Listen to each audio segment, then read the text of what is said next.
So, welcome back to another Half and Half Scarf football podcast with me, Nick, and my mate Dom. This is a special double episode release because yesterday we released episode 52, which was about the round of interminable games for the group stage of the World Cup, with 72 games, managed to get rid of 16 teams, 13 of which at least were predictable before a ball was kicked. We are going to continue to talk about the group stage of the World Cup, but we're going to talk about some football stuff, some on-field and off-field observations in this episode. And because it's a group phase, and because the group phase finishes as it has just done on the day of recording on Sunday, the 28th, we want to put a line under the group phases by releasing two episodes back to back on the Monday and the Tuesday, the 29th and 30th. So lots of observations in the games. I've managed to watch quite a lot of the highlights because I've been on holiday and been laid on a sunbed and just taking in the 8-minute highlights of most, if not all of the games actually. So I've got quite a few observations. Dom is a bit nonplussed by the whole World Cup, as you'll have seen if you watched the episode 52 yesterday. He's not quite there yet with it, but he'll get there. So without further ado, welcome as ever, my co-host and mate, Dom. Let's talk about football stuff, shall we, Dom, instead of talking about the politics of a 72 bloody game, Yeah, 48 team predictable World Cup. yeah, there's lots to talk about, mate. Yeah, I'm hoping now that the group phase is over. We get to knockouts. I will be more engaged. I'm just watching a game of football where there's something on the line at the end of it in the 90 Yeah, minutes or 20, and it just starts to refocus on the fact that you can actually remember which countries are in it, where it's leading to, and that becomes proper knockout football. So it yeah, instantly makes it more interesting. So yeah. Good stuff. yeah, we're finally at the business end. So I'll be much more engaged and switched on from now on. But yeah, there's still the odd poor game. But if we get through this round to the 16, hopefully from then on it's business as usual. 16's where it starts, I think, Starts properly. really, yeah, And I also think out of the 16 teams who make the last 16, we could probably pick 13 of them before we kick a ball in the round of 32 as well. yeah, But let's go with that. Football's about unpredictability, but I've got a load of notes. I'm going to read a few out, yeah. share with you, and see what you thought. And because I've just literally got back from Holes, we haven't discussed this, so you've got no No, we real haven't. idea what's coming. No, So, one of the first observations is there seems to be a load of goals created by a ball out wide, out to the winger, a really hard low ball across the 6 yard box where the keepers hate it. Defenders have to face their own goal, and there's been a slide in the back post or a tap in or an own goal. And my first observation this World Cup is Neil Warnock must be loving it. Neil yeah, Warnock must be loving this World Cup yeah, because it's get it down the channels, get the ball in the box, and get the big lad at the back tapping it in or get an own goal or whatever. yeah, He must be loving the World Cup for those. I've seen loads of goals. It's pretty much if it wasn't somebody cutting in from the left and banging it in the top bins like Ousmane Dembele and a few others, it's been down the wings, hard cross, edge of the 6 yard box. No man's land for the keeper, and either a tap in at the back or a melee or an own goal or whatever. And yeah, there's been loads. And as I say, my first observation was Neil Warnock was sat there going, "I invented that. I invented football." well, exactly. And, there's for all these people who think that football suddenly started with Pep Guardiola, that's a lesson to you right there. So there's more than one way to win a football game. There's more than one way to, you know, imprint your style, if you like. And yeah, I'm fed up with all this playing out from the back nonsense all the time. Yeah, Everyone tries to do it. It's just woeful. yeah, Just there's more than one way to win a football match. He must be loving it, and it is actually credit to him as well because it's like people used to criticize the way he played. It's like, well, there's nothing wrong with the way he played. He never no, ever played who fit long football, but he no, wasn't he wasn't he wasn't averse to it when the time was needed. And how many mm, times have we said, "My God, you'd rather walk out the ground having won a game if it means a last ditch 40-yard hoof up and someone heads it in. You'd yeah, rather that than go." here we are. Let's give it to the keeper. We'll tap it about for the next 5 minutes, and all of a sudden the whistle will blow before we've even gone over the halfway line. So I agree. Yeah, yeah, going about tapping out from the back as well. Scotland, you just don't do that against Brazil, do you? You just don't. Um, it's just wrong on every level. So yeah, yeah, yeah. I get sick of seeing it in the Premier League every week, where the keeper passes it to the defender passes it back to the keeper. They suddenly start getting pressed, and all of a sudden they just hoof it long and it goes out. It's like, Jesus, what's the point? I What know. is the point? We're going to go through quite a few things quite quickly. I've got a list of mile long, really. But the one thing that I guarantee Neil Warnock won't be loving is the award of every game of the Superior Player of the Match award. Good What the God. fuck is a Superior Player of the Match award? It's man of the match. It's men playing football. It's Man of the Superior match. Player. Superior Player of the Match award. What the hell? Warnock must be like throwing stuff at his telly. Sam Allardyce the same. Pulis the same. Don't get me wrong. I'm the same. I'm not a dinosaur whatsoever, but it's man of the match. It's not Superior Player of the Match award. It's just bollocks, isn't it? Well, even now, isn't it? In the in the Premier League and Championship and stuff, it's Player of the Match. It's like, Yeah, well, it's not play. It's Man of the Match. In yeah, women's football, it's Woman of the Match. I mean, I know you could say Player of the Match is better than Player of the Match is okay. It's fine. You get used to it actually, but superior. Oh, good God, that's an Americanism all over, isn't it? Let's yeah, yeah. just There's a few of them, mate. I've got a few of them. let Don't let worry. let's add another word in when another word isn't needed. Yeah, Just I know. Bullshit, bullshit. I've got some observation on the football front, really. I've got VAR appears to be a lot quicker, a lot more effective in the World Cup than it is in the Premier League. Although if you Ghana, probably not. And also if you Germany, you got away with one with a high foot against Ecuador where he kicked the bloke in the face. Um, it's weird because when the when they intervene quite quickly, or it appears to be for me quite quickly. The offside, or semi-automated offside, is quick. It's really efficient. yeah, And VAR don't seem to be spending 6 or 7 minutes. There was one incident yesterday. I can't remember which game it was. I haven't watched it yet. Where I think it was one of the last group qualifying games. It was a 4 minute VAR check, which sounds a bit like the Premier League. I would yeah, imagine. I haven't looked yet, but I would imagine Anthony Taylor's probably in the van on that one. But they seem to be quicker, more effective, and also they're letting the referees make decisions and yeah, not setting. They're not re-refereeing. I haven't seen a game in the highlights I've watched re-refereed yet, and yet every week in the Premier League they're re-refereeing games. So what can we learn? Not that we will from VAR and the semi-automated offside and the speed by which decisions are being made to allow the game to flow. Because I also think, by the way, that the referees, the threshold for fouls and tackles is a lot higher. They're not allowing as much rolling around. They just like play on, get on with yeah, it, whatever. It's been a pleasure to watch. Okay, albeit on most games on highlights. To see, they're not falling for the, oh, you've tapped me on the toe, I'm going to roll over 16 times. I think VAR refereeing, some of the refs have been a bit bizarre, don't get me wrong, and you're going to get that in 72 games. But all in all, I'd say hats off. It's been quicker, more efficient, yeah. mostly right. And you know what? VAR's only mostly right. So what's your view on refereeing standards, VAR, and speed of things like, offsides and things? I'm with you. It's been a welcome change. I think if it had been anything like how it's been in the Premier League, it would Oh, just be disastrous. It would just ruin it. And because that's where we've got to in the Premier League, where games yeah, are they're deliberately being re-refereed. Um, I've yeah, that's of the bits I have watched and taken in, and there's not been a lot because, like I say, I've been fairly disinterested with this banal group phase.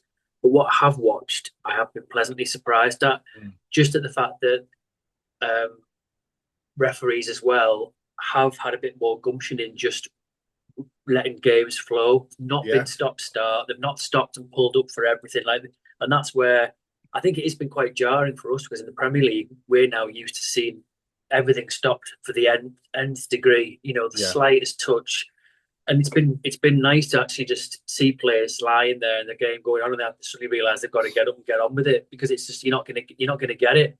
And they do get up and get on And with they it, do get funny up and get enough, on with don't it. they? And Yeah, but what a but shock.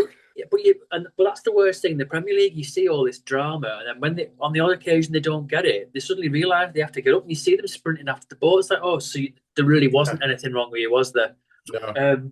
I was a bit worried in that first game, when Oh, there was three, the Mexico South Africa. I was thinking, oh my God, this could be a car shocker, crash. Yeah, this shocker.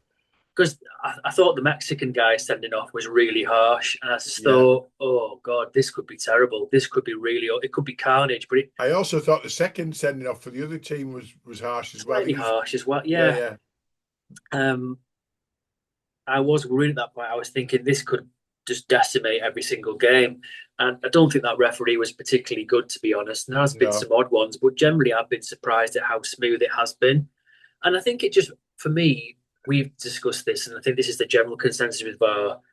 Um, the actual technology is really good, yeah, but the technology has to be administered by human beings. And mm, we've said before, VAR should be what they advocate it to be, which is very light touch, very clear little and obvious. interference.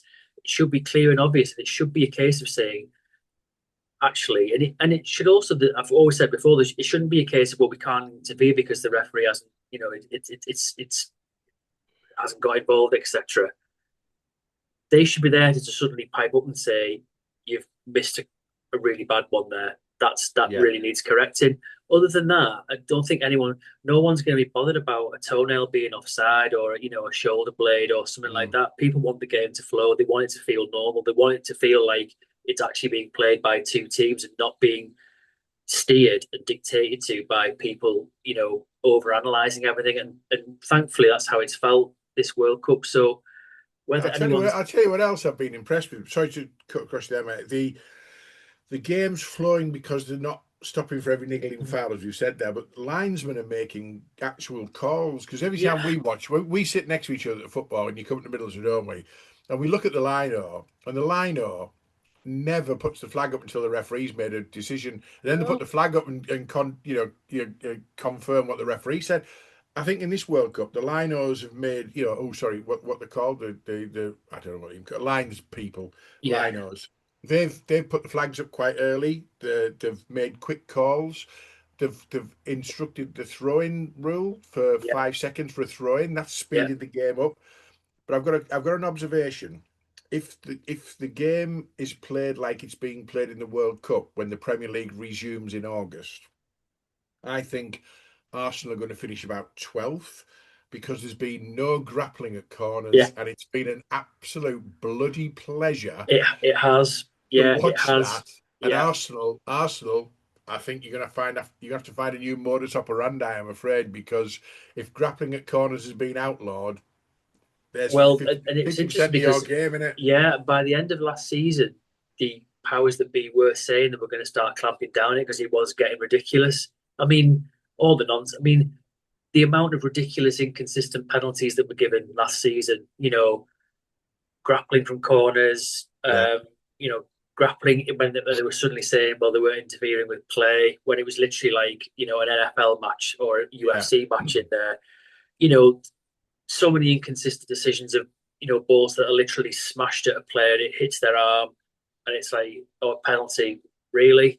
yeah. Some that were, but again, the whole thing just became a mess. So if they can try and wheedle out some of the, particularly the grappling, it just needs to get back to some semblance of normality, doesn't it? Really?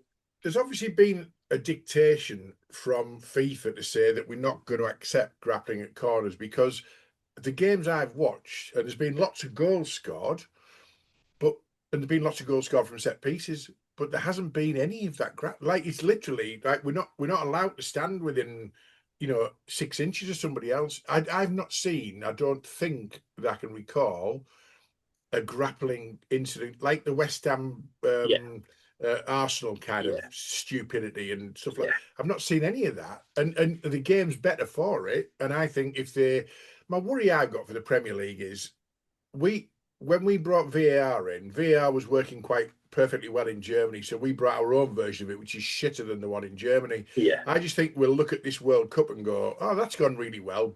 But we're the Premier League, so we'll just keep doing what we do. I'm slightly worried that they won't learn from this. It's been a quicker, faster, better game, better decisions, quicker decisions, no grappling. Let's bring it into the Premier League. Will it happen? What do you reckon? I'm hoping it might because there was so many contentious issues last year to a point where it was getting talked about a hell of a lot. Mm, But I'm with you, and I watch a lot of Premier League because I've also been an Everton fan, and the decline in the quality of the Premier League from, when it first started and within its first 10, 15 years, it really was a fantastic product. The football mm, was brilliant. The teams were brilliant. The players, a lot of the managers, it was a really, really good spectacle, proper football. That's just been slowly eroded. VAR's just made it yeah, terrible. It really has, for me, ruined the game. The Premier League has this kind of, for me, the people who run the Premier League, they almost seem to be quite aloof, very yeah, elitist, very kind of, well, we're like you just said, we're the Premier League, we're amazing, we'll do what we want to do. It's like, but you're not. You're just a bit shit, really, and your yeah, product shit. But yeah. as far as they're concerned, as long as they keep making loads of money and it ticks along, they're not really bothered. But No. I'm Fingers quite crossed. I'm quite worried at where it's got to. The fact that last year we were sat there with potentially getting promoted, and I was sat there thinking, God, if only they knew what they were coming into. It's just a bit Yeah, shit. yeah. It really Okay. is. More So yeah, observation. I'm not Yeah, I'm on that point, mate. I'm not confident I'm not confident it'll get stamped out the way it's not been seen in the yeah. World Cup. But it shows how refreshing it can be that it shouldn't be there because it just shouldn't be there, pure Yeah. and simple. The bit that's got me is that the no grappling's been great. It has been a like, oh, wow, okay, so it's a fair fight. Going up to win a header or whatever, and no one's like you say UFC or bloody whatever it might be WWE. I've got a few observations. First one I just want to observe is Harry Kane, stop stuttering for your penalties. I don't give a shit if you thought allegedly, which was bullshit after the event, that you stuttered because you had an inkling that this keeper um, had a habit of stepping off his line. Absolute bullshit. Oh, by the way, that'll help someone to encroach into the box. You missed your penalty, Harry Kane, because you took a shit penalty because you stuttered on your run up.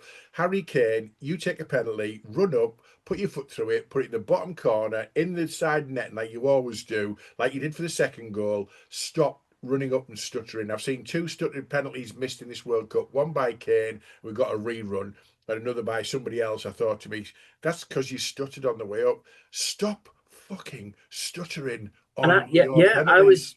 I was really surprised to see him do that.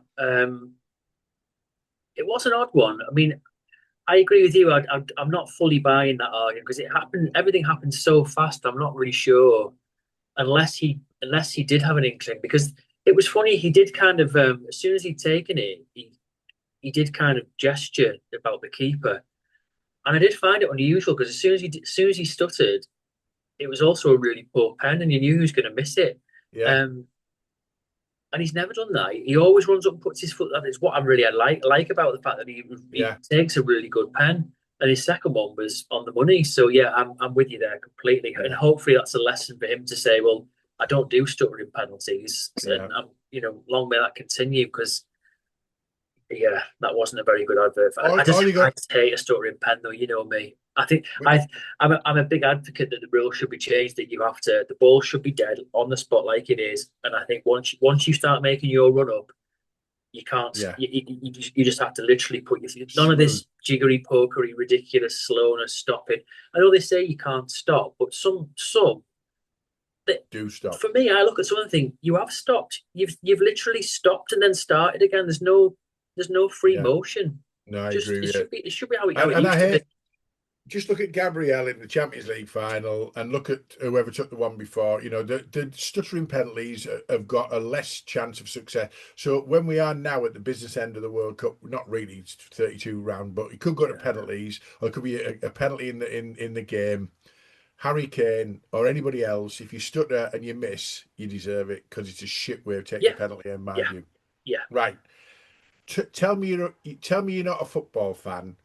Tell me you're a soccer fan. with these observations, right? Soccer fans, not football fans. First of all, the crowd counting down to kickoff and kickoff for the second half, 10, 9, 8, as it's just embarrassing. Just Stop. yeah, What the fuck? just Stop stop. doing that. Please, Stop just doing stop. that. Just All this, honestly, the amount of time it takes now for them to walk out the tunnel, come out, line up, anthems, all the shenanigans that go on, take off their warm up jackets, all the yeah. kind Oh, of shite that goes on with by the that. way, hang on. If you need a warm-up jacket, you don't need a hydration break, but we'll come to that in a minute. Exactly. And then, yeah, this countdown. I said, oh, for God's sake, I just miss the days when they used to run onto the pitch, gyrate around for just a Wave. couple of minutes, shake their legs around a little bit, do a few shimmies, and then the ball was on the centre spot and off they went. Just get on with it. Yeah. Fucking hell. The countdown, Yeah, right? The other thing. Tell me you're not a football fan, but you're a soccer fan.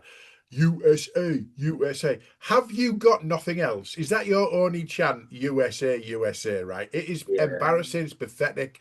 It's jingoistic for in the extreme, and you're not that good at football. I'm not being funny. You're not going to go on and win it. You you played two really bang average teams, and you got beat by Turkey. USA, USA. They have got no idea what football banter's about. Proper football fan banter is brilliant. The day Rob Edwards left Middlesbrough and we played Birmingham at the Riverside, and they broke into song. Where's your gaffer gone? Where's your gaffer gone? It's like fucking genius, right? Genius yeah, football fans, not yeah. just banal USA, USA. So stop chanting that or find Yeah, something but else. but but these are the same morons that say get into the hole on a par five on a golf course. Just utter Yeah, dickheads, mate. yeah, okay, Real right. assholes. And Uh, I've seen it this week on social media. Some arrogant bunch of Americans saying this is amazing. America should host the World Cup every 4 years, but just rotate the cities. It's like, oh my God, Jesus you literally Christ. don't, and everyone's raving out, oh, we've got the best stadium in the world. No, you haven't. No, Aren't that great for soulless. football. Personally, you're literally No, so high, the atmosphere isn't there, and they're all in godforsaken places outside the cities that take forever to get there. yeah, Stan Collymore actually responded to this guy who said that, and he wrote a brilliant piece about what it would be like to be in a proper European setting. Whether it be like in 4 years in Spain, Portugal, or whether England had it again, and how special it would be to have it at all these amazing old grounds in local yeah, communities with affordable tickets where you can get there on the bus. You don't have like a 2 hour trek out of town, or yeah, in between group matches have to get on a plane and move city and all the rest yeah. of it. It's just like it's yeah, it it's Germany literally to get out of your Germany own bubble. 2006. Germany 2006 was the last brilliant World Cup for fans because Yeah, it was played at proper stadiums in proper cities, and proper yeah, fans could access it those was stadiums. And amazing. It was we beat a absolutely few amazing. stadiums, haven't we? Yeah, Yeah, proper. And England would do that justice as well. So let's just rotate it every 4 years and just change the bloody absolute wankers. Just don't get me on it. The other one that gets me, the Mexican waves come back. What the fuck? Really? Nothing says soccer more than a Mexican wave. Have you ever been in a stadium where someone tries to start a Mexican wave? It just dies on its arse in England, doesn't it? Because people just look at it and go, "What are you doing? You're embarrassing." it's yeah, it's almost as cringe as watching the Man City fans do what is it? I can't remember what clubs do Osman it where they do is it where they bounce up and down but with their backs to the upside. goal. Oh, It's yeah, like your Man City for fuck's sake, and it's like yeah, literally about there's, there's like 20 of them doing it. It's like oh God, yeah. just Awful. embarrassing, Absolutely absolutely waves. embarrassing. It's a, Even it's in a bit like that. Mexico. It's a bit like a Borough. And I remember pre-season at Rangers last year where you've got literally a pocket of about 20 fans who are your die-hard ultras with all your Yeah, banners, yeah, and they're like in a postage stamp size. You're like, oh God, you kind of defeating the point here, aren't you? yeah. You You are. know? So Yeah, Mexican Mexican wave. waves, mate. I mean, Mexican Stop it. waves had the day in 1986, didn't they? So they just Yeah, need to put them to bed. yeah. The next one, the amount of people watching the World Cup games through a phone. Oh, See, fucking don't get hell, me man. started. It's Seriously, how many just times live have in I the said? moment. Yeah, how many times I've said to you before this where we used to sit at Goodison. there was like someone must have bought 2 season tickets, and every week someone different would sit there, and the amount of times you'd have some Asian fans come and they'd sit in the seat and watch the game, and they would watch the entire game while filming it through their iPad, so they never actually watched the game. And I'm like, you just What's don't the point? understand, do you? You're supposed to be there, soaking it up, taking it in. Put your phones away. Just stop being about everything being on social media and Instagram and everything else. Just put your Mm. phones away or your iPads or whatever the hell it is and And watch the watch. bloody game. Yeah. If you, Everyone. I mean, you've all taken out a small mortgage to go and watch these games because you're all Yeah. stupid enough to have bought into what FIFA are doing to you, and then Mm. you choose to literally use that opportunity to just stand there with your phone. Good When God, when they pan to the crowd, I'm spitting at the telly, mate, because like 90% of the crowd have got the cameras in front of like them, looking this, yeah. like this, trying to watch the. Oh, And, and, there's a and, corner. I'll be honest with you. If you want to watch the corner back, watch the 8 minute highlights on the but you know what? BBC. That's all you want to do. It's like these people who are literally on holiday taking endless videos and photos. It's like you're going to go home and sit on your own for Nah, 3 or 4 hours going through all your multiple videos and photos. Here's an no, idea: soak it up in the moment when you're there. You'll probably remember exactly. it in your head more. And Yeah, are you honestly going to tell me you're going to go home and watch that football match through your recording? No, you're they've not. got they've got no proof they were there if it's just in the head though. These Oh, of people, they're course, all mate. Yeah, lunatics, aren't they, yeah, mate? yeah, yeah. I've got another one. Talk about fans really slow to get back after half time. Germany against Ivory Coast and Argentina versus Austria.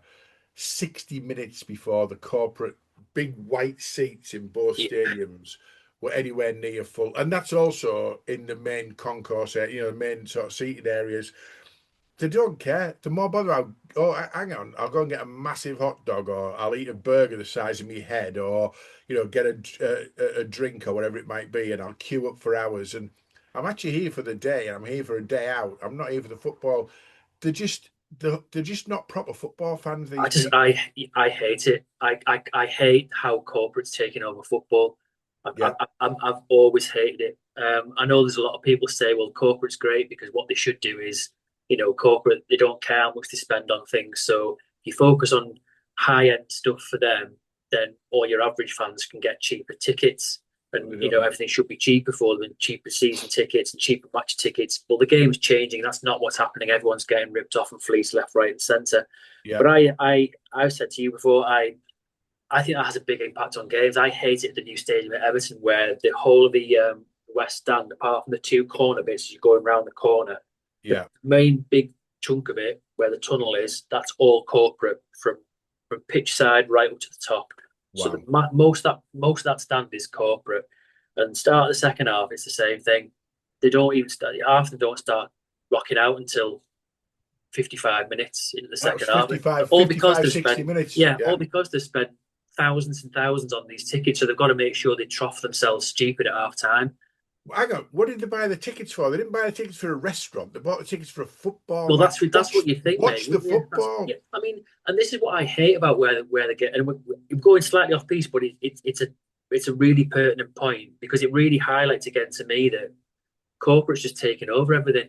Yeah, Football for me should be about ordinary people like me and you being able to go and just pick up a match ticket for 50 quid and go and watch a yeah, game of football. I should be able to go to a World Cup game, take my family and pay, I don't know, 180 quid for 4 tickets. yeah, Whereas now, and this is the thing that I've really hated about the ticket, and it's like even tickets that you can pick up for like 180, 200 quid, people are now trying to make out that these are cheap. It's like, well, they're not, because if you no, want they're to not. if you want to go with your lad or your daughter, it's best part of 500 quid to go and see a match, and that's Yeah, and that's classed as cheap. and you'd be way up there in the gods anyway on that basis, It's right? yeah, and I think it's just tragic that it becomes like that, where it's such apathy towards it. It's like they'd rather Mm, trough themselves and try and make the most of the money they spend. When it's like, well, actually, yeah, that's not what it should be about. It's like, no, if you think about it, mate, and this is where the Americans get it wrong, because everything's about an entertainment spectacle. It's like it's oh, a football match. It's 45 minutes in one half. You have a 15-minute break, then it's 45 minutes. So you're talking ooh, maximum 100 minutes, 105 minutes from start to finish. what a segue man you are. It's not 45 minutes though, is it? It's Oh, 22 minutes thereabouts, then yes. another 22 minutes, and we've suddenly got 4 quarters. And we've got 4 quarters on the basis that we've got something called a hydration break. And that hydration break is still in place when you're playing in an air conditioned, covered roof stadium at 21 degrees, which is perfect football conditions, by the way. And there's a hydration break, and it makes it 4 quarters. Why is it 4 quarters? Because it's in America, and Americans are so stupid and thick that they can't watch 45 minutes of a sport uninterrupted. And also, funnily enough, that it's £750,000 or dollars to put an advert in because those 3 minute hydration breaks are long enough for advertising. Who's getting the revenue from the advertising? Yeah, Certainly, I'm sure FIFA got a finger in that trough. Um, Hydration breaks break up the play, break up the momentum. They are not needed. They were needed in on occasion in 1994 when famously John Aldridge was yeah, not allowed back on, and they are needed occasionally when you're in a stadium that's not covered where it's, let's say it's 35 degrees. Yeah, great for player safety. However, if you're old school, you say, well, we never had hydration breaks. When we used to play in 1976, when in the summer nobody had a hydration break. It's just stealth by the back door, and they are desperate to make it a 4 quarter game. Tell me now, if they introduce a hydration break as a sort of a definitive thing for next season, the Premier League and the EFL, I'll be absolutely fuming. You don't need a it's hydration break at yeah, Oldham in November, do you? yeah. It's that'll be that. I mean this with no a genuine no exaggeration. That will be another definite nail in the coffin for the game. Yeah, Absolutely, 100%. I mean, they seemed to cope quite well in Mexico, 1970, 1986 in Mexico. No one complained, did they? yeah, So true. it's an absolute load of shit, mate. It really is. If a player's the technology side of the game, nutrition wise, now, if a player needs something, they can they have what I mean. You see it in the Championship and the Premier League all the time. They have water bottles, or players have their whatever Yeah. drink they have made up for them all around the pitch side. They have their gels, they have everything, and they just don't need a hydration break. They just don't, You, and it's now become this thing where it has now become about managers can start getting tactics in or tactical oh, changes, wrong. and it's like, well, no, you've had your chance, so you play your 45 minutes and let that Yeah. play out, and then you sort it at half time, and it's just, yeah. I mean, Here's the thing. no one wants the NFL. They don't. No one wants. I No, mean, an NFL game what lasts what? How long should an NFL game actually last if you was about playing without all the fucking about, around? well, it's 60 minutes on the pitch, but it's actually about 4 days, isn't That's it? what I was going to say. That's about Over. four Yeah, yeah, days. yeah, yeah. You have to, yeah. It's like taking a vacation to watch an NFL game, and that's what the Americans want. But they're taking over the game, mate, and they're as they're as bad. They're not in the same league in terms of just let you know my battery's running low as well. So Okay. um, they're not as bad as sports washing Middle East countries, but their influence on the game and what they're trying to do to the game is really, really bad because Mm. for them, it is just an entertainment spectacle. They don't look at sport as true sporting No. integrity and true sportsmanship. They look at it purely as a spectacle to make money from, like a Well, just show, got. or they look at it as like a show, like a theatre production, like a Broadway show, like making a Hollywood film. It's Who not. cares? It It's just not. isn't. It's not It, that at all. Here's an observation on hydration breaks from me, right? Okay. There's usually an injury long enough for someone to go and get a gel or a drink at the side of the pitch at some point in either half. There's somebody who's gone down with Yeah, they've turned their ankle or whatever it might be. Go and get your hydration if you need it at that point, right? Secondly, if you're gonna have a hydration break, you need a minute to get some drink down, you don't you? And if yeah, that's a hydration break, you stay in the centre circle. And a bit like cricket, someone brings the drinks on, you have your drink, they take the drinks off and bugger off. If you're yeah, going to have a hydration break for safety reasons, you know what? Make it a minute and make it in the centre circle so that no coaching can take place. These things, they're getting the bloody tactics boards out and they're getting their iPads out and they change momentum of a football game and it's absolutely spoiling the integrity of the game. So let's move on from that because I've just segued into my next one, okay? Tactics boards. Emma Hayes on ITV, what are they doing to you? they would not have put Roy Keane or Gary Neville in a kitchen with a piece of chalk and a chalkboard. What have they Yeah, done to Emma Hayes? Why do they think that's acceptable? And what's that done for her credibility? I mean, she tactically she might be spot on, but no one can get past the fact that the optics of the whole thing are just weird. yeah. It's disturbed me. I mean, I some people are quite critical towards her. I like her. I think she's a very clever, insightful, articulate woman. I think she explains things really, really well. I think she's really good at her job.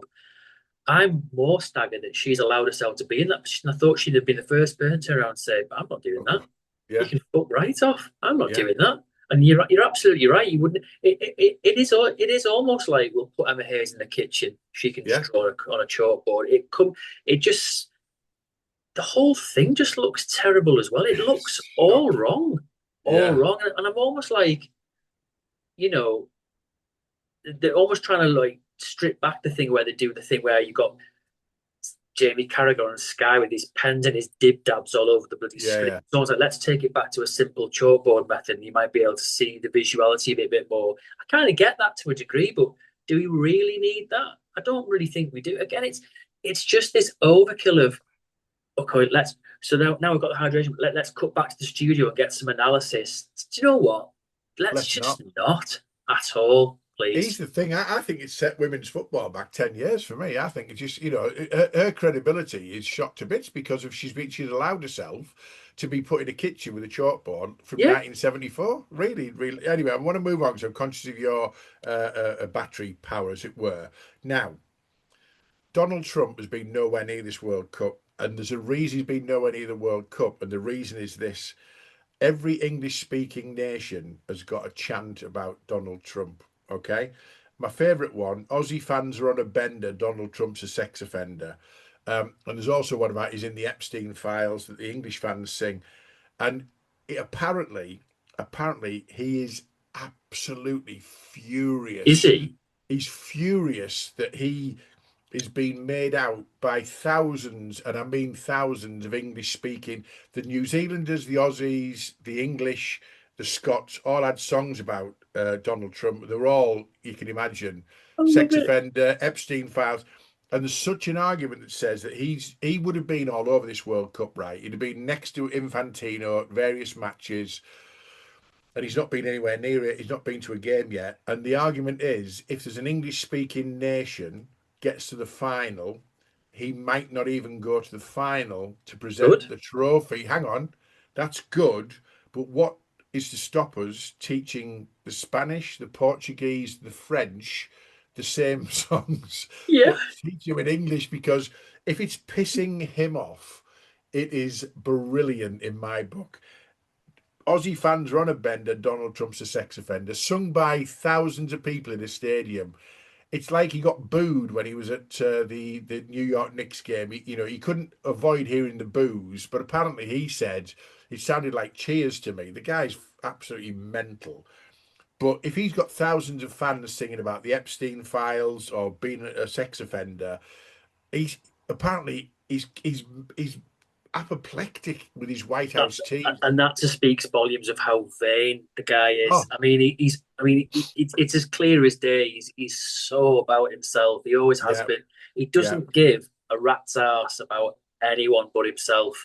no. And what I'm loving as well is Infantino will be beside himself because Infantino worships Trump and Oh, he's so far up Trump's arse, it's yeah. ridiculous.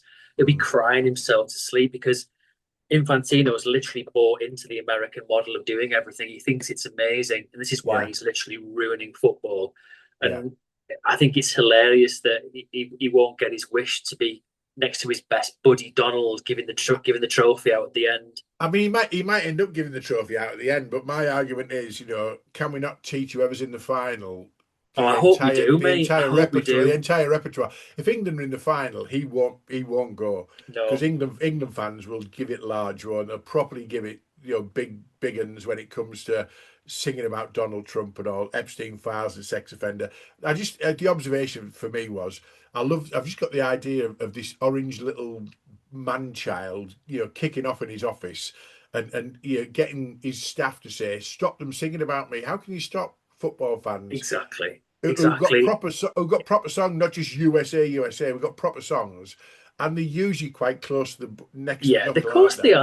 And that's football. And the thing is, Yeah, he's he's like a little mini dictator. I mean, he is a dictator basically. yeah, He yeah, wants to be a yeah, dictator. He thinks he's a man of the people, a bit like Rio Ferdinand. People. Yeah. Anyway, and he's not. He just isn't a man of the people. And you can almost picture him getting in touch with governments of these countries, having a whine and a moan and saying, oh, it's just not on, it's disgraceful. It's like, hang on a second. It's yeah, like these are just normal people. These are yeah, normal people at the football matches where your ridiculous country, in terms of how you operate in sports and FIFA, have literally ripped them a new one before they even got in the ground. So when they're in the ground, if they're behaving themselves, doesn't matter yeah. what the chant. And let's face it, there's a good chance what they're saying is pretty true anyway. So let's And just also, what you you're going to know do? Arrest all 3,000 or 5,000 of them at one go? You're not. I put that in there. It just made me laugh. I'm just thinking. I'm hoping that an English speaking nation get through, but I also think we should be duty bound to teach people the Spanish, the French, or the Portuguese version of it for whoever gets through the final, so that everyone's having a go at Donald Trump just on that basis. You mentioned Infantino. Good segue. Um, I don't care about seeing Infantino's fizzog on my telly. I don't care. We don't care who he sat next to. We don't care who the celebrities are. We don't know 90% of them anyway. Apparently, there's a contract that says he's guaranteed one cutaway picture of him in each half, and he has to be when he's not on his phone, so he looks engaged in the game. So you can't cut away to Infantino as a TV producer unless he's showing engagement in the game. And it's also then on the big screen, and it's also the celebrities who he sat next to. He's an idea. Focus on the football. A, we all hate you, Infantino, anyway. And B, I've no idea who 90% of these American bloody, celebrities are, because the celebrities in a world that most football fans don't exist in. So, and stop and doing it. yeah, We don't give a shit. yeah, we don't give a fuck. And please stop focusing on David Beckham every 5 minutes. I got Jesus Christ. you are the segue genius today, mate. I Hang know, on. mate. I am, aren't I? David Beckham's next on my list. I've got here, what won't that arrogant bastard sell? Coke, McDonald's, Walker's Crisps. I put here, he'd sell sperm bank donations live on telly for a quick dollar, Oh, he wouldn't would. he? He's got a part time. He delivers parcels around us on a Saturday, just as a part time job, just to make a bit extra. So, all right, David, how are you? The Getting a few guy, extra quid, get a few more quid. He, the guy's a joke. Services to yeah, football, my ass. I mean, honest to God, he yeah, literally he's like a bad smell. He'd turn up anywhere. he I will. mean, And sell his soul for anything, won't he, really? he's services to football. He's corrupted football everywhere, everywhere you can possibly look. I mean, ambassador for Qatar. That was all about the coin. Yeah, He couldn't give two fucks about Qatar. It's no, just like, honest to God, we don't care that David Beckham sat watching a game, drinking a glass of wine. Focus back on the pitch, please. We don't give a shit yeah, about the celebrities. yeah, We don't care about any of it. What we want to see is funny fans who are wearing silly outfits yeah, or yeah, doing something to support their country that's funny, that's got a slight bit of humour. We don't want to look at exactly. Infantino's stupid bald head. We don't want anything to do with him. So let's just Yeah, get back to focusing on the football. I mean, ex everything that's wrong with this World Cup in terms of where FIFA are involved. I mean, where you can't, there's not enough airtime to rant about how utterly shambolic they are as an Can you, organisation. can you imagine the arrogance of having a contract that says you must show a cutaway of me as FIFA president once in every half at least, and every time you do that, it must be when I'm engaged in the game. So do not ever cut to me when I'm on my phone. What's he on his phone for during the bloody game Yeah, anyway? and who would agree to that? If I was a broadcaster, the first thing I'd just say is no, Yeah. jog on. I, I'd look for him being on his phone, and I'd be doing it every time Yeah, so he's I'll on tell you his what we will phone. do. We're paying for the rights. We'll Yeah, do what we like, thanks. yeah, So yeah, yeah, exactly. Anyway, madness, absolute madness. I If that is the worrying thing is, you kind of look at something like that and think that can't be true, but it's Infantino, so it probably is. I know. Well, I've got down here, I wrote down under Infantino, I wrote what a twat. And I wrote under David Beckham, what a twat. So we've got two of them, haven't we, on that Yeah, basis? absolutely. Someone who isn't, and this is us being absolute football analysts of the highest order, Yes. mate. On episode 50, for our plaudits and our brickbats and barbs, we gave a plaudit to the Bundesliga player, Dennis Undav. I called him David Undav two or three times. I did correct myself in the episode and call him Dennis Undav. And I said to him, Dennis Undav's had a great season, Yeah, great 3 seasons actually for Stuttgart. And, I said he'd make a really good asset for a Premier League football team, even he though he's would. played previously for Watford and didn't particularly tear up any trees. He's absolutely in form. He scored 3 goals and 2 assists in 3 games at the World Cup, and all of them being a substitute. So Dennis Undav, we can spot talent, mate, can't we? Absolutely. Yeah, he's a really good player. I really like him. How Premier League teams are not looking at him. I mean, I said at the time in that episode, Everton are crying out for a decent centre forward. I'm not saying Yeah, he'd go there and suddenly be the same as he is at Stuttgart. It doesn't often work out like that. But the guy's clearly got talent. He's been doing it for Stuttgart, who aren't the greatest team, by the way, and his yeah, numbers every season are astonishing. He's doing it for Germany. yeah. He's been brilliant. And Na- yeah, why He's a would no natural one be looking at finisher. him? He's a Why natural finisher, isn't he? why would no one be looking at him? Sometimes you look at players like that and think he'd be able to do what he does anywhere. Give Yeah. him the service, he'll score goals. He'll get time in the Prem as well, I think, a little bit of time. So yeah, I was yeah, dead chuffed when he scored his first couple of goals. I'm going, hey, me and Dom spotted that. Me and Dom yeah, spotted yeah, that. yeah. I'm sat there with a little grin on my face, having a glass of sangria on holiday, watching Dennis Undav, who's the brother of the famous David Undav, who we've never heard of before, in episode 50, Yeah, doing really well. So Dennis Undav, we take our hats off to you. Three yeah, goals, 2 assists in 3 games as a sub. Well done. Next one's an interesting one. Miguel Almiron was sent off for covering his mouth in a yeah. confrontational situation. I quite like that. I quite like the fact that, you know, I hate seeing when people do that. I I hate why know. they, so he got sent off, and um, they can't appeal it because they knew the rules. The rules came in and they said, you can't do that in a confrontation situation. Having said that, Jude Bellingham was also in a. They said it wasn't confrontational with somebody in the Ghana game, didn't he? When he had his hand over his mouth Yeah, in the yeah, Ghana game, so he didn't get sent off for that. I like the idea that it stops players just doing this kind of stuff. It came down to that sort of racist incident, didn't it? That people couldn't see what was said. yeah, One word against the other.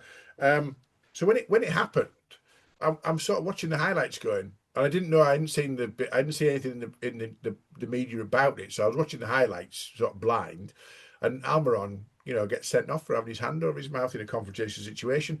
I thought to myself, I quite like that. What's your view on it, mate? I agree. I don't think it matters if you got your hand up or not. It's what you're saying, isn't it? And if you can Yeah, be yeah. clearly heard, if people can clearly hear what you're saying, and if you're saying it to a point where the referee knows you're doing it, what does it matter that your hands over your mouth? Well, it's lip Your reading, isn't it? hands, It's your lip hands. reading for further proof, in it further down the line.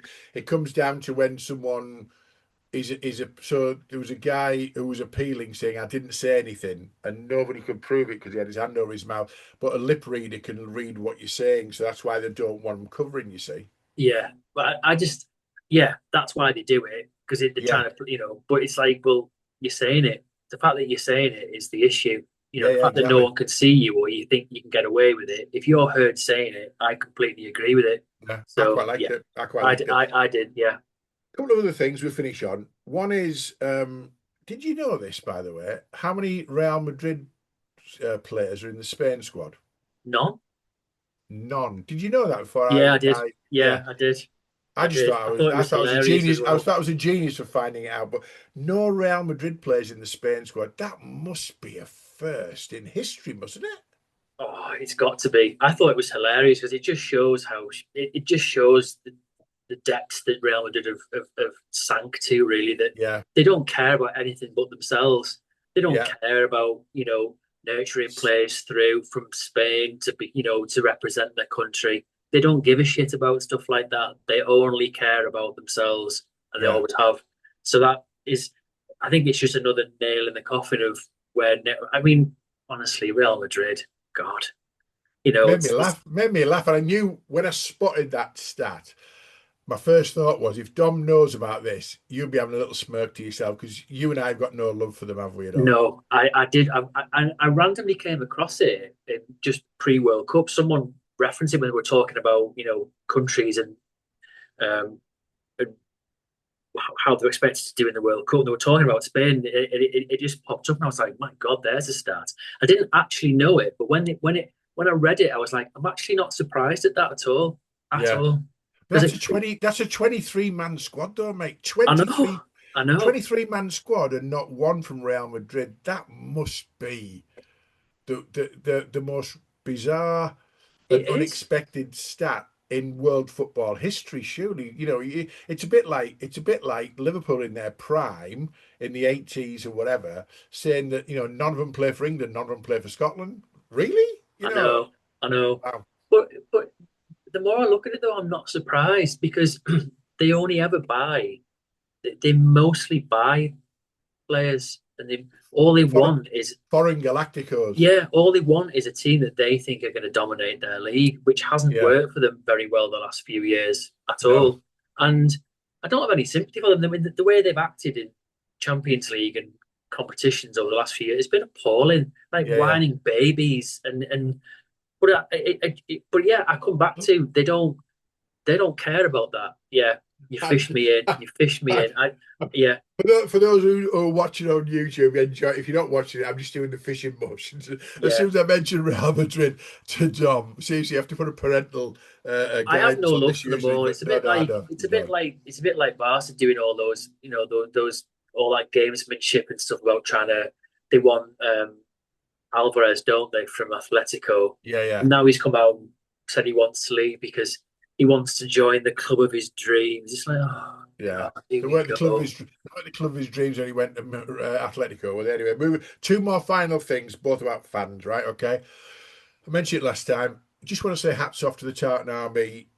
I was in resort in Mallorca. Lots of Scotland fans there. They behaved themselves impeccably despite being shit. And they were an absolute credit to Scotland. And they've built relationships in Boston, particularly. The mayor of Boston has twinned Boston with Glasgow as a direct result of what's happened over Yeah, the World Cup. I'm not being funny. Glasgow's okay, but it could have picked somewhere different. Could it always? Why does it always have to be Glasgow? But he's picked Glasgow to twin Boston with. They drank 4 times the amount of the record sales of alcohol on a St. Patrick's Day celebration. And Boston is an Irish American town yeah, that it loves is. to drink. And the Scots Tartan Army drank 4 times more than a traditional. They've never seen anything like it, have they? They ran out of beer. They were drinking anything they could get, like mouthwash or whatever. They were drinking anything and everything. And they were in such good spirits. I mean, don't get me wrong, the bagpipes, okay, we get it. You can play And the bagpipes. kills, yeah, I Yeah, know. yeah, but whatever. But sensational fans. You don't get Brilliant. you don't get a trophy for being the best fans, but if you did, they would. And conversely, I'm sick of seeing clips on social media of thick-arsed English fans singing 10 German bombers in the air, 10 German bombers in the air, and the English RAF shot them down. 9 German bombers in the air. Don't get me wrong, a chant's a chant. First of all, that is as pathetic as it could be. Secondly, you've got no idea of history. And thirdly, because it wasn't just the English RAF, by the way, there was lots of Scottish, Irish, um, Australian RAF sort of pilots anyway. Oh, and funny enough, what's the nationality of the English bloody coach, you stupid bastards? It's just Stop honestly, singing 10 yeah. German bombers in the air. You're embarrassing. The Scots have got much better chance than the English. Stop singing that. You just look like pathetic, knuckle dragging Green Day. What do they call them? What's that football? The green. What the bloody football hooligan films from the Green Street, Green yeah. Street? They're all like Green Street wannabes. Honestly, they couldn't knock out a good wank, any of them. Anyway, moving on from that, English fans get better. Scotland fans, welcome Yeah, back and home. I remember when Scotland qualified, I watched that amazing game against Denmark, and I immediately put on social media, I just said, and as you know, and I've said on this pod, I'm of Irish Scots descent, so I've huge soft spots for the two of them, and I was made up for Scotland qualifying. And the first thing I said is, I'm just over the moon for the fans because they will absolutely bring the party to America, and Yeah. they absolutely did. Yeah. And if any Irishmen or Irish people, sorry, out there thinking they can outdrink a Scotsman, you are very, very, very much mistaken. And Yeah. the Irish can drink. I have absolute, family testament to that. But my God, you don't ever try and drink with a Scotsman. It's just, I mean, that stat alone is one of the best ever. It's, Four times the amount that the Irish can drink on St. Patrick's Day. And yeah, the Scots have been incredible, absolutely amazing.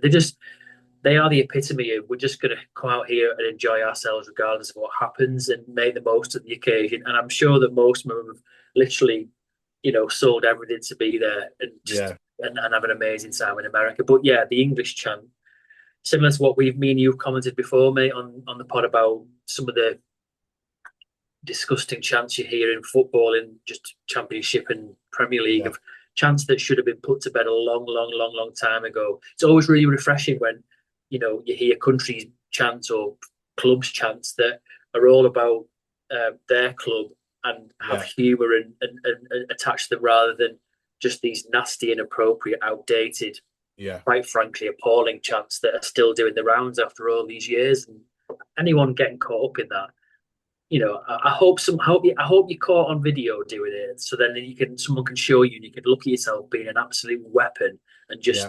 just think long and hard, and think I need to stop this because I look like a complete fucking tool. Yeah, exactly. Right. On that subject, mate, that's the end of the group stages. That's the end of our observations on football, non-football, Yes, the 72 down to bloody 72 games to get down to 32, all that in episode 51, 52. We now bring on what you described as the business end. the I'm not business end. sure. I'm not Well, sure the business end yeah, starts at 32. I think it starts at 16. But I agree. I I, agree. you But know what? we're slowly getting there, though, aren't we? We're steadily getting there. Yeah, I hope to be proved wrong, and let's see what we bring to the table on episode 54 on that basis. But this has been episode 53, brought to you in conjunction with Huddle Up. We mention this every time we're here. The guys who are doing some great work around mental health and kind of support for supporters at football clubs in the EFL Championship and National League. So if you're involved in any of those clubs in a support liaison or commercial basis, please get in touch with Adam and Connor. Details on screen and also in the show notes. Don't forget our daily World Cup quiz. By the time this goes out, I think we'll be on day 21 of 39. Dom still thinks I'm harsh. He thinks they're quite tough. They're only from Italia 90 onwards. I mean, some of I the know. earliest. I gave a taster question from 1970, and everybody backlash was, I wasn't even born. So I'm doing Italian 90 to 2026. They are tough questions. As I mentioned yesterday on the previous pod, they're more mastermind than tipping point. But football fans are usually quite knowledgeable, and hopefully it gives you something to think about. And the Yeah, last thing is episode 54 will come out next Monday, to be confirmed on exactly what we're going to be talking about, but I would suspect it's going to be observations around the round of 32 and preparation for the what I call the business end, the last 16. Let's 60. hope let's hope England is still in there and the DR Congo haven't parked a bus and a coach and something else in front of the goal, playing for penalties from the first minute. And let's hope that we see some good games in the round of 32. Not many of them are exciting me, but it doesn't mean they won't be exciting on the pitch. I agree. I agree. I'm looking forward to it. Yeah, I really want England to get through because I think, as we discussed in the last pod, the chances of them beating Mexico at the Azteca, that's going to be a true test for England. If we can get past DR Congo, if we've got any aspirations of winning this World Cup, it starts properly for us if we get through to that game. It does. Okay, well, I've always say, please don't forget to subscribe, like, comment, and share on all your favourite podcast platforms, YouTube, etc. Thanks for your support. We love it. We hope you've enjoyed the last two back-to-back episodes on the 72 games from the group stage of the World Cup. And on that basis, Dom, I'll see you again for episode 54 next week. Yeah, will do, mate. Really enjoyed these last two. It's been good, and yeah, I think we should keep the theme going and keep discussing the World Cup while it's still on, and there's still lots to talk about and lots that I'm sure will happen in the next few games. So yeah, really look Okay, forward to it, mate. mate. See you then. Cheers, mate. Bye. Cheers, mate. See you.